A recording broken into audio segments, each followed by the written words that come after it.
The San Antonio Spurs are the all-time winningest franchise in NBA history in terms of winning percentage. They've made the playoffs 39 out of a possible 47 seasons in the NBA and 47 playoff appearances out of 56 when you include the ABA. So why did the Spurs never repeat as champions? They won 5 championships in 3 different decades: 99, 03, 05, 07, and 14. But why did they never repeat? Let's dive in. Despite their level of success in the 90s, the Spurs would not achieve a championship until drafting Tim Duncan in 1997. The Spurs would go on a tear in 1999, winning their first championship. Although the following 99 2000 season, the Spurs, despite having the second best defense, the 12th best offense, going 53 and 29, Duncan would face knee surgery at the end of the season. Despite playing 74 games, he was ruled out for the rest of the season. Then the Spurs would lose in a best of 5 first round series against the Suns, 3 games to 1.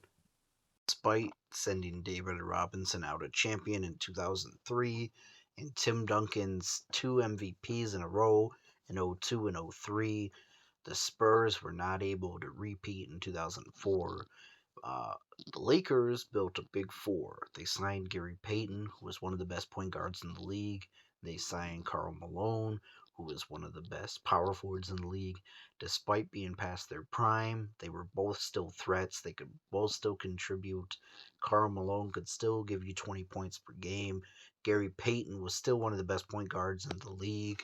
Now, they would go to the semifinals with the Spurs, and the Spurs would lose in 6 games to the Lakers.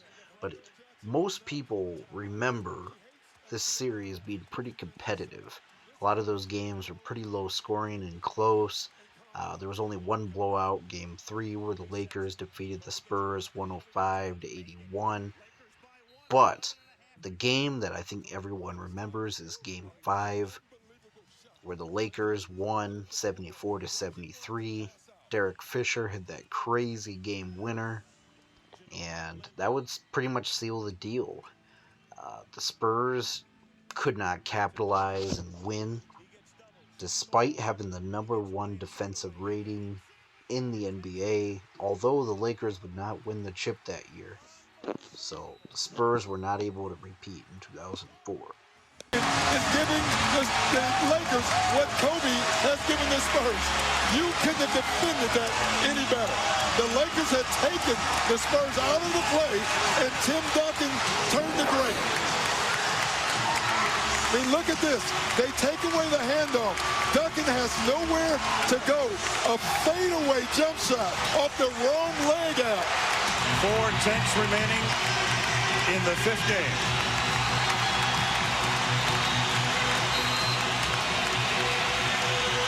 Here they go. They get it to Fisher. He scores! Derek Fisher scores at the buzzer. It'll have to be reviewed. They'll review it. They'll review it. The Lakers are going to run to the dressing room, and they'll try to get on the plane before the officials can get over to the scorer's table. Boy, oh, it was my close. God. We got to take a look at it, but I got to tell you, live, it looked good. I thought it did, too. My goodness. Well, I had a feeling. I was just going to ask you, everybody in the world knows they're going after Bryant. They're going to try to foul Bryant. So do you go to somebody else? Do you take a chance? Well, they went for Derek Bryant. Fisher, here we go. Take a look at this. For Bryant. You can see him looking. Derek Fisher breaks open. Starts. Yeah, it's good. Yeah, I think it is good. With about 1/10 of a second. Yeah, I don't know how you tell you, it's close, though. It's so close. It's very close. Watch the light. Ball has to be out of his hands. Ball's out. Yeah, it's out of his hands. It's out of his hands. Wow, it's good.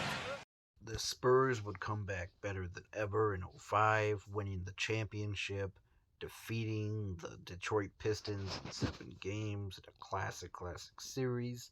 Now, in '06, they would win 63 games, having the first best defensive rating in the NBA and the 10th best offensive rating. Although they would lose in 7 games to the Dallas Mavericks, that Game 7, the Mavs would win 119 to 111, despite Tim Duncan himself having 41 points, 15 rebounds, 6 assists, and 3 blocks. One of his best stat lines he's ever put up. And it's quite possible that the Spurs, if they would have won that game 7, they probably would have won the championship. They might have defeated the Miami Heat. They fared well against them in the regular season, so you never know. The San Antonio Spurs would win their 4th championship in 2007, defeating the Cleveland Cavaliers in a 4-game sweep. But the following season, they would go 56-26, posting the 3rd best defensive rating and the 15th best offensive rating to go into the conference finals against the Los Angeles Lakers. The first time the Lakers make a finals appearance post Shaq.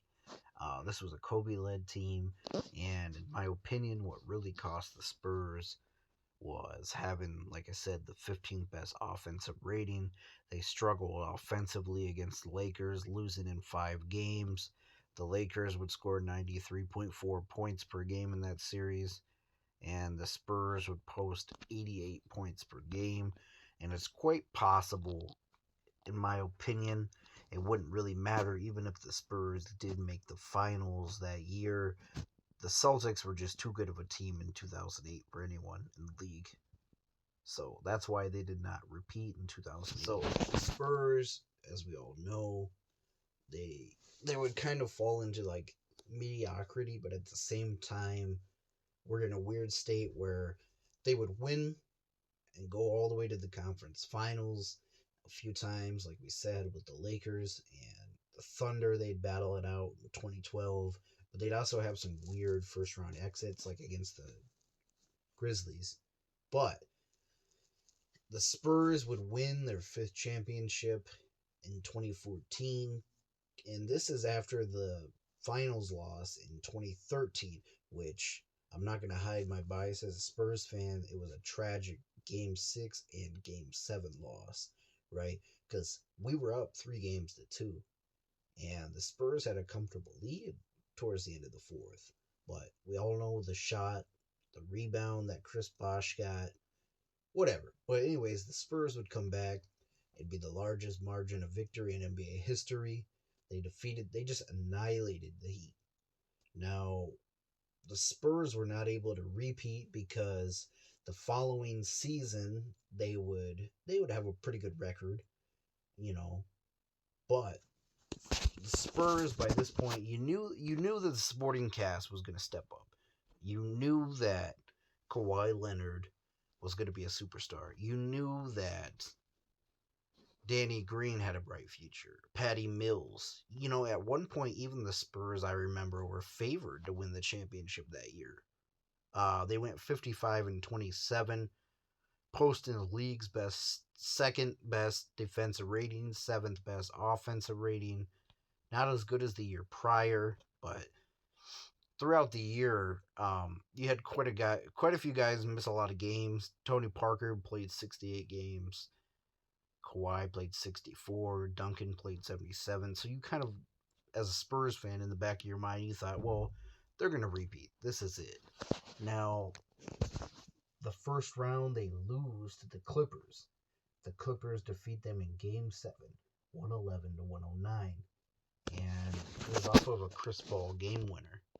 And, the Spurs themselves, they didn't have a bad game. It's just the Clippers had a better game. Duncan had, a vintage performance, 27 points, and he also would actually get 11 rebounds. And you had contributions from the young guys like Kawhi, Danny Green, but,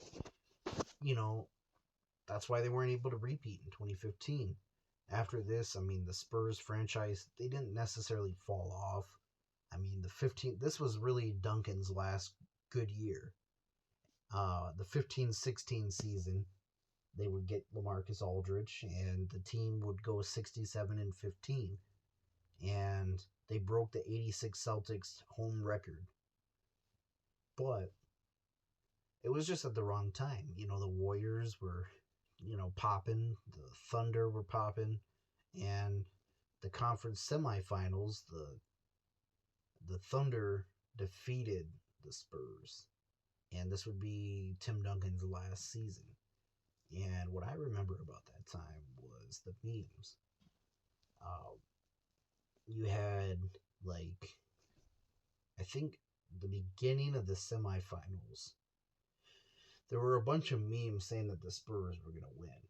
And, you know, we saw what happened. I think they blew a 2-0 lead.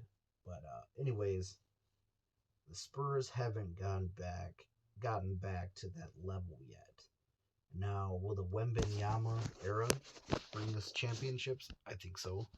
But will he be able to repeat as champions, as the Spurs have never been able to do? We'll see. So that's the video. Let me know what your thoughts are down below, and thanks for watching.